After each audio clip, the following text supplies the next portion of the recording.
성도님들을 사랑하고 축복합니다. 11월 4일 화요일 함께 보실 생명의 산 말씀은 디모데후서 2장 14절에서 26절의 말씀입니다.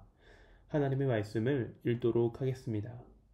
너는 그들로 이 일을 기억하게 하여 말다툼을 하지 말라고 하나님 앞에서 엄히 명하라. 이는 유익이 하나도 없고 도리어 듣는 자들을 망하게 함이라. 너는 진리의 말씀을 옳게 분별하여 부끄러울 것이 없는 일꾼으로 인정된 자로 자신을 하나님 앞에 드리기를 힘쓰라. 망령되고 헛된 말을 버리라. 그들은 경건하지 아니하며 점점 나아가나니 그들의 많은 악성 종양이 퍼져감과 같은데 그 중에 후메네오와 빌레도가 있느니라. 진리에 관하여는 그들이 그릇되었도다. 부활이 이미 지나갔다 하므로 어떤 사람들의 믿음을 무너뜨리느니라. 그러나 하나님의 견고한 터는 섰으니 인침이 있어 일렀으되 주께서 자기 백성을 아신다 하며 또 주의 이름을 부르는 자마다 불의에서 떠날지어다 하였느니라. 큰 집에는 금그릇과 은그릇뿐 아니라 나무그릇과 질그릇도 있어 귀하게 쓰이는 것도 있고 천하게 쓰는 것도 있나니 그러므로 누구든지 이런 것에서 자기를 깨끗하게 하면 귀히 쓰는 그릇이 되어 거룩하고 주인의 쓰심에 합당하며 모든 선한 일에 준비함이 되리라.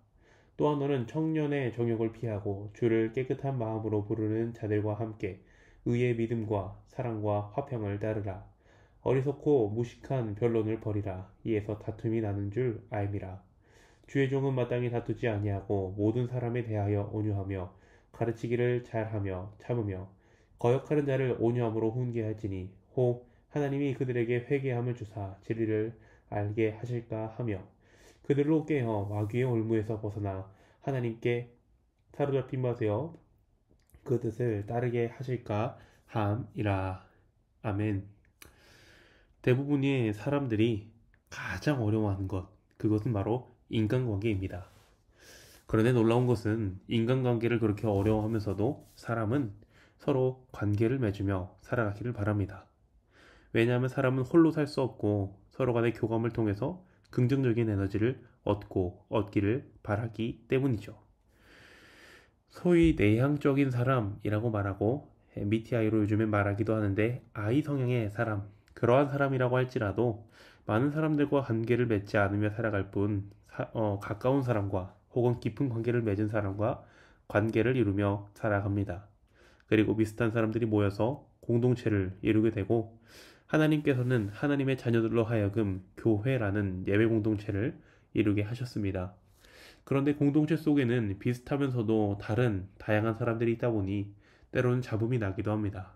오늘 말씀 디모데후서 2장 14절부터 19절은 이러한 관계 속에서 잡음이 일어나게 된 원인과 해결 방법에 대해서 교훈하고 있습니다. 사도 바울은 말다툼을 하지 않도록 권면할 것에 대해서 말하고 있습니다. 디모데가 사역하고 있던 에베소 교회에 말다툼이 일어나게 된 원인은 16절부터 18절에 기록된 것처럼 거짓 교사들의 거짓 가르침, 이단적 교훈 때문이었습니다. 이들은 그리스도의 부활이 이미 지나갔다고 말하는 말도 안 되는 망언을 가르쳤고 이를 들은 성도들은 교회에서 이것이 맞다, 아니다로 말다툼이 일어나게 된 것이죠. 그런데 여기서 주목해야 되는 것이 있습니다. 우리가 주목해야 되는 것은 에베소 교회에서 발생한 다툼이 이단적 교훈이라는 것은 맞아요. 하지만 사도 바울이 말하고 있는 이에 대한 해결 방안에 우리는 주목을 해야 되는데요. 이 해결 방안은 이단적 교훈에만 이 해결 방안을 주는 것이 아니라 모든 이러한 다툼에 적용할 수 있는 가르침이라는 것입니다. 우리가 살아가면서 다툼이 일어나는 원인은 참으로 다양하죠. 대표적으로 말과 언행 때문에 다툼은 일어나긴 합니다. 그렇게 에베소 교회의 교훈이 모든 다툼에 적용될 수 있다는 것은 말이 안 되는 것 같죠? 하지만 사도 바울은 아주 중요한 것을 말합니다. 우리의 다툼이 일어나게 되는 이유는 무엇일까요? 앞서 말한 것처럼 언행 때문일 거예요. 하지만 성경을 보자면 성경에는 최초의 부부싸움을 한 부부가 있습니다. 바로 아담과 하와 부부죠. 하와가 뱀에게 속아가 선악과를 먹었고 이를 아담에게 건네주어 아담도 먹었습니다. 이후 하나님께서 아담을 불러 왜 선악과를 먹었느냐 아담을 추궁하실 때 아담은 말합니다. 하와 때문에요. 부부싸움이 일어나게 된 것이죠. 하와와 아담의 관계에 금이 가기 시작한 것이죠.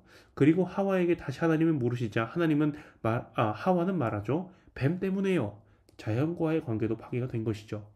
이는 아주 우리 모두가 잘 알고 있는 내용입니다. 하지만 이들이 부부관계로 서로의 관계가 깨지고 자연과의 관계가 깨지게 된 이유는 죄로 인해서 하나님과의 관계가 깨졌기 때문입니다. 사도 바울은 이것을 말하고 있는 거예요. 14절 상반절에 너는 그들로 이 일을 기억하여 말다툼을 하지 말라고 하나님 앞에서 엄히 명령하라 라고 말합니다. 여기서 말하는 너는 디모데이며 그들은 성도들을 말합니다. 이 일은 앞서 사도 바울이 제시한 복음을 말하고 우리의 신앙을 말합니다. 에베소 교회 성도들은 말다툼의 자리로 나아가게 된 것은 이 일이라고 말하는 그 복음을 잊어버렸기 때문입니다. 그리하여 사도 바울은 이 일을 기억하게 교훈하라고 말을 하는 것이죠. 우리의 관계 속에서 잡음이 일어나게 되는 것도 나와 하나님과의 관계가 멀어진 것은 아닌지를 먼저 점검해 봐야 하는 것입니다. 특별히 오늘날 가해자 없는 피해자만 있는 다툼이 많이 발생하고 있습니다. 이런 다툼은 서로 말해요. 저 사람이 나에게 이러이러하게 말하고 행동했어요. 라고 말이죠. 이를 제3자의 입장에서 들어보면 둘 다 타당합니다. 충분히 이 사람의 입장에서는 기분이 썩 좋지 못할 수 있어요. 그 사람의 입장에서는 상처가 될 수 있습니다. 그런데 이러한 다툼이 일어나게 된 이유는 무엇일까요? 성경은 상대방의 잘못이라고 말하지 않습니다. 그렇다고 내 잘못이라고도 말하지 않아요. 우리와 하나님 사이의 다리가 되신 그리스도의 복음을 기억하게 합니다. 하나님과의 관계를 먼저 돌아보라고 말하는 거예요. 이전에 어떤 목사님의 설교를 들었는데 성경에 나와 있는 이야기는 아니지만 좀 좋은 우리에게 적용이 될 것 같아서 좀 꺼내자면요. 십자가를 그릴 때 세로선을 먼저 그어야 한다고 합니다. 그 이유는 하나님과 나의 관계를 세우신 하나님과 나와의 관계가 하늘로부터 바로 서야 가로선인 나와 이웃과의 관계도 회복될 수 있기 때문입니다. 여러분과 하나님과의 관계는 어떠하신가요? 우리는 사람인지라 문제를 마주하면 그 문제에 초점을 맞춥니다. 그리고 그러다 보면 실질적인 문제의 원인을 놓치게 됩니다. 우리는 실질적인 원인인 하나님과 나와의 관계를 먼저 바르게 세워야 합니다. 하나님과의 관계를 바로 세우기 위해서 사도 바울은 복음을 기억하게 하라, 복음을 가르쳐라 라고 권면하는 것입니다. 최근 청년들과 예배에 관하여 말씀을 나누고 있습니다. 말씀을 나누던 중 이번 주는 설교에 관해서 말씀을 나누었어요. 그 중에서 팀 켈러 목사님의 말을 빌려왔는데요. 설교의 목적에 대해서 말씀하시기를 설교의 목적은 세상을 바라보던 시선을 다시 하나님께로 돌리는 것이라고 말씀하셨습니다. 우리가 하나님과의 관계를 바로 세우기 위해서 복음을 기억하게 되는 가장 중요한 첫 번째 매체는 설교입니다. 예배라는 의미도 적용할 수 있을 것 같아요. 넓은 의미로는. 특별히 우리가 주일날 듣는 설교에 우리는 집중을 해야 합니다.